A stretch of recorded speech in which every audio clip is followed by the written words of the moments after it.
Okay, so this is problem 20, coming from chapter 3's problem and exercises section. Just before we get started, I wanted to let you know this problem is a little bit involved as into like what work we're gonna have to be doing. So be prepared to follow along, and I'll do my best to make sure it's as organized as possible. But yeah, we will be utilizing a lot of vector and a lot of trig and thing relationships here. So anyways, problem 20, what is it asking us? It says this: a new landowner has a triangular piece of flat land she wishes to fence. Starting at the west corner, she measures the first side to be 80 meters long and the next to be 105 meters. The sides are represented as displacement vectors A from B in figures 3.56. She then correctly calculates the length and orientation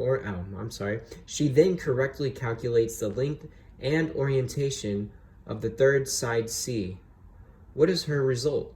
Okay, so this is a little bit of the figure. I didn't draw everything that's given in the figure, so let's just write out a little bit more that's given to us. So we can write that right here. So what else is given to us? What else is given to us? We know that, okay, it says that this length of vector A, it says the length of vectors A is going to be 80 meters. And then for B, it says it's going to be 105 meters. So we have that. We have these two angles, the displacement from A from the x-axis, the displacement for for vector B from the y-axis. And then it's asking us for this magnitude and this direction here. And so I guess there's another thing that we need to incorporate. It talks about a compass heading and things. We have directions with a compass, so let's draw a compass. Okay, so from this diagram, it looks like that our answer for vector C, it should be in this direction, so in the southwestern direction. So hopefully when we find an answer, that's kind of the direction that we're going to have tied to it. South of west, we'll have the magnitude, and then the direction will be south of west with some specific angle tied to it. So just remember to be south of west. If this is our west line, directly south of it is this direction here. And so this is the angle that we'd be interested in, this angle theta. So this would be south of west. So we know that. So what is vector C in the end? That's what we're looking for. So from this diagram, we can gather a few things as well. We can see that we have this relationship plus vector B plus vector C gives us this 0. And then with this 0, we can rearrange this to determine the C. And so from here, if we wanted to know what vector C is, it's just going to be negative A minus B. So we have this. We also know that our resultant vector, this is still considered our resultant vector here, vector C. We know that this resultant vector, it also has these components too. So it also has C sub x plus C sub y. So C sub x plus C sub y. And from here, let's also understand what C sub x and C sub y is. So we know that C sub x is equal to the components. So in this case, it's going to be negative A sub x minus B sub x. And then similar for C sub y. Negative A sub y minus B sub y. So we have these few equations we can use. And then maybe let's go ahead and build maybe a little figure. Let's try to break up these components. So let's maybe break up component A, or vector A, into its components, vector B into its components, and then we'll build vector C from these resultant components. So let's do that. If we looked at vector A, so just vector A, we'll do that right here. We know that this vector A decomposes into these components. And if we're looking at this figure here, I'm going to just extract this image. And so this image, it's going to be directly downwards like this. I just want to be consistent. And we'll have two sides to this triangle. Whoops. Two sides to this triangle. And so this is going to be our a sub x, and this is our a sub y. And this is our angle here. And our angle gives us this 21 degrees below this x-axis, so 21 degrees below the x-axis. So we can go ahead and associate this theta to be theta is equal to negative 21 degrees. Since it's below the x-axis, this here is negative 21 degrees.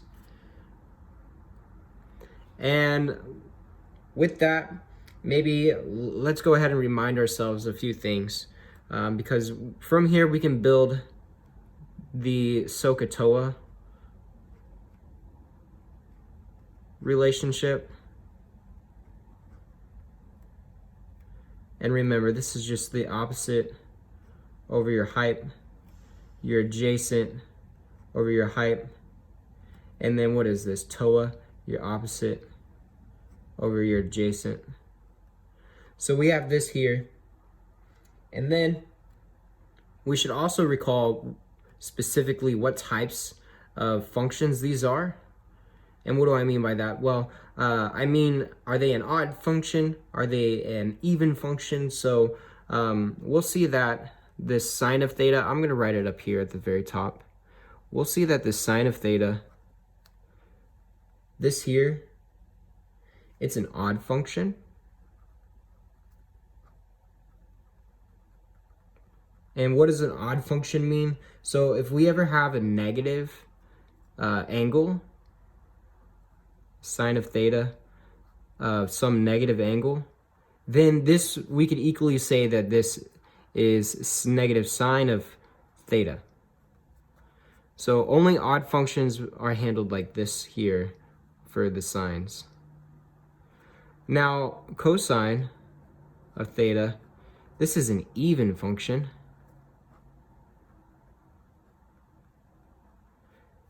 And when we look at cosine of negative theta, this is equal to, say, just the cosine of theta. So these are some things that we have to remember whenever we're dealing with this, since we have specific coordinates to our system. So let's go ahead and determine a sub x and a sub y with all of this information that we know now.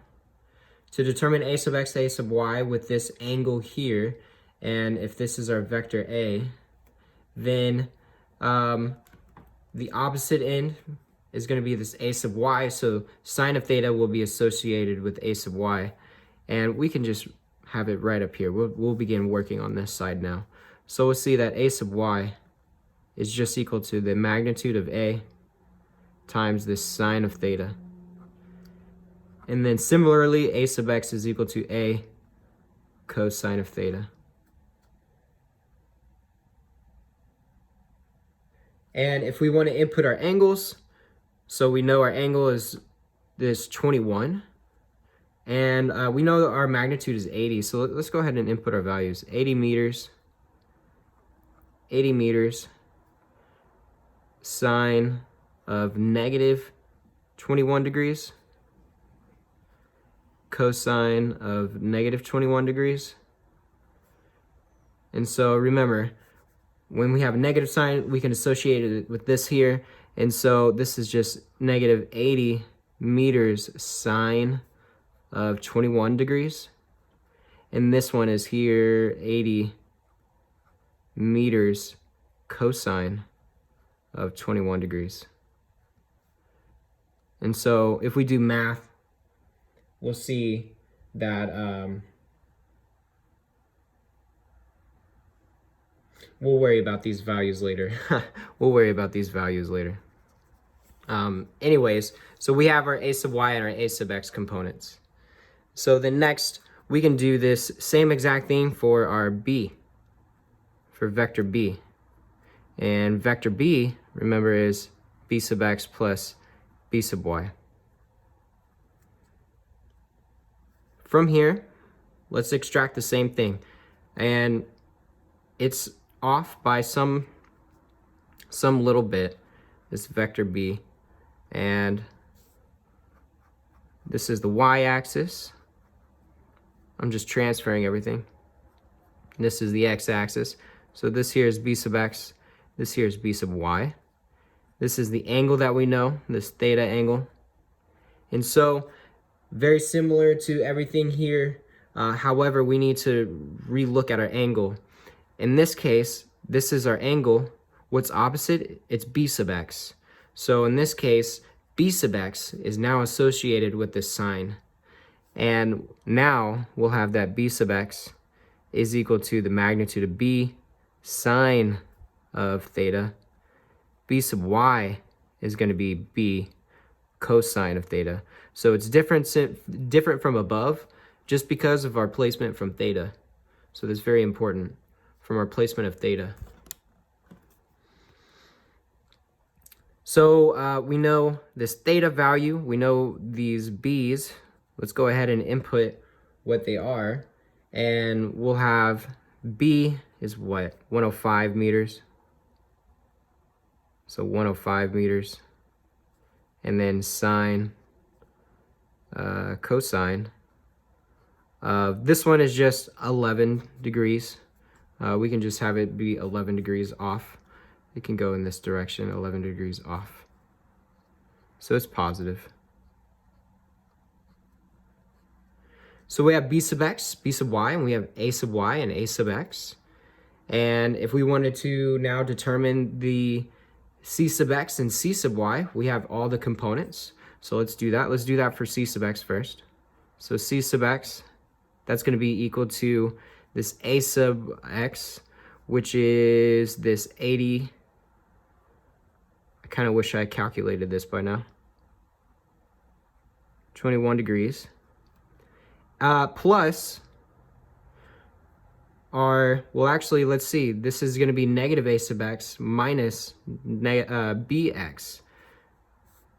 105 meters sine of 11 degrees. Now, remember, they're negative because of the way that we had our original equation here. And that was given to us. So we have this, let's do for c sub y. And for c sub y, our a sub x, or I'm sorry, our a sub y is going to be this negative 80.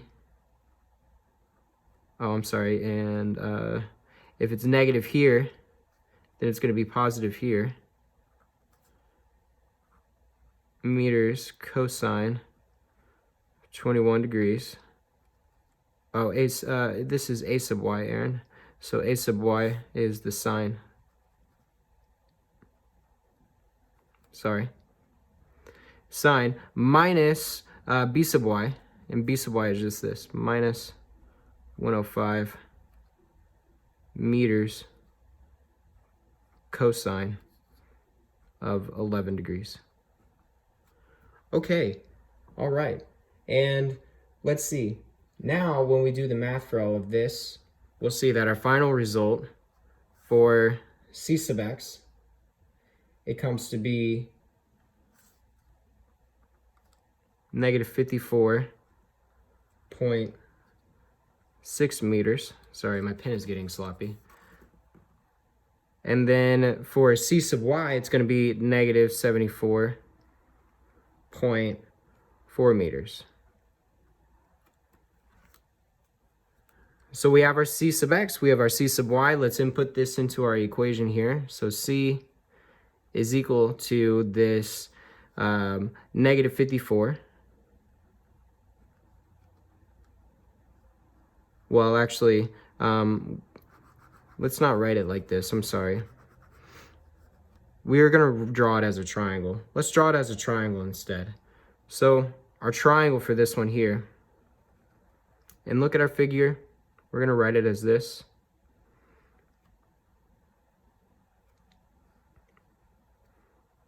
So this here is C sub x. This is C sub y. This is our angle of interest. And from this angle, and actually, I believe the angle that we should be more interested in is going to be this top angle here. And now that I think about it, yeah, we'll look at this top angle here, because we'll think of it like this. So if not looking at this angle, but maybe this angle here, we can look at our triangle. And first things first, let's determine this magnitude. We need to determine the magnitude. From the right-hand side, or the right triangle rules, we have this a squared plus b squared is equal to c squared. If c is our vector, this c side, these are all sides, these are all magnitudes. Let's just consider the magnitude of everything. And so the magnitude of everything gives us this here. Just the magnitude of everything will be c is equal to the square root of, we have these negative signs. I'm just going to leave them out because if we square a negative sign, it's going to be positive. So I'm just going to leave them out. So we'll have a, which we can say a is just this c sub x. So 54 meters squared plus 74.4 meters squared. And I left out the negative signs just because if we square a number, it's going to be positive. So I was just saving room. And so this comes out to be 93.3 meters. And now we have a magnitude. So from this magnitude, we can determine now a direction. We didn't really need this magnitude to determine the direction, but it is something that we did need to know. But to determine the direction, remember, we can build an equation, and if we're interested in this here, this angle here,